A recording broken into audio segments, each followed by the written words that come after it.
জামাত এবং এনসিপি সবথেকে বড় চাঁদাবাজ। নাসিরউদ্দিন পাটোয়ারি বাম রাজনীতি করতো ঢাকা বিশ্ববিদ্যালয় ক্যাম্পাসে, বাম শিবির যদি এনসিপি করতে পারে, আমি রাশেদ খান কেন বিএনপি করতে পারবো না? আজকে ইসলামী ব্যাংকের সামনে যারা আন্দোলন করছে, এরা জামাত শিবিরের নেতাকর্মী। বৈষম্যবিরোধী ছাত্র আন্দোলন সব থেকে বেশি বৈষম্য করেছে। গণভোটের নামে কিভাবে বাংলাদেশ ব্যাংক থেকে তারা কোটি টাকা পেল। নেতা জামাতের আমির হইতে পারলে রাশেদ খান কেন বিএনপি হইতে পারবে না?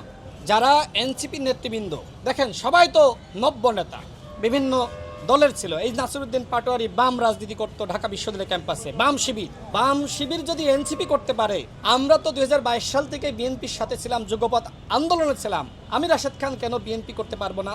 আপনারা লক্ষ্য করেছেন যে সময় টকশোতে তথ্য এবং যুক্তি এই জায়গাগুলোতে আমার সাথে পারে না, তখন রাশেদ খান হয়ে যায় নব্য বিএনপি নেতা।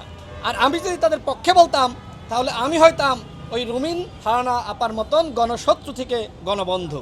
মানে আমি তো এখন জামাত এবং এনসিপির কাছে গণশত্রু। কিন্তু এই দেশের জনগণ জানে যে আমরা সত্য এবং ন্যায়ের পথে আছি। আজকে তারা ফেসবুকে দেখেন যে এই ফেসবুকে জামাত এবং এনসিপি কি পরিমাণ জালিমে পরিণত হয়েছে।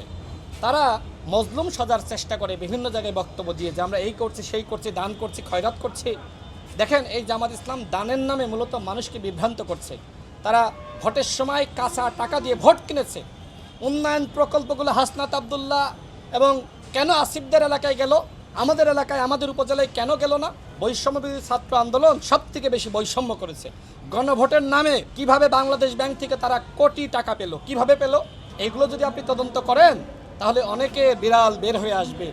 ওই যে একজন নারীর আমরা দেখেছিলাম না, কাজ পাইয়ে দেওয়ার কথা বলে কিভাবে সেই নারীর কাছ থেকে সার্জিস চাঁদাবাজি করেছিল 48 লাখ টাকা।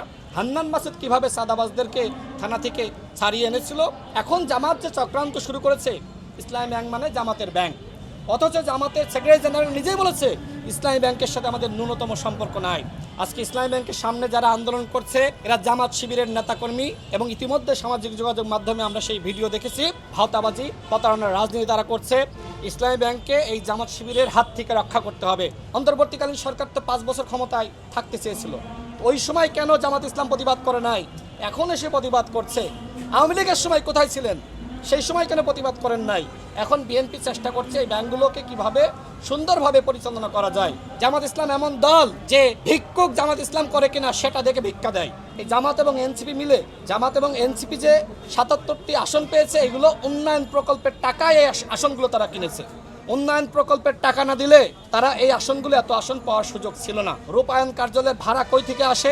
নাহিদ ইসলাম তো মাত্র 6 মাস তিনি উপদেষ্টা ছিলেন, এরপর এখন বিলাসবহুল ফ্ল্যাট এবং তার গাড়ি আছে, তার এই যে অফিস ভাড়া, এইগুলো তিনি কই থেকে দিচ্ছেন?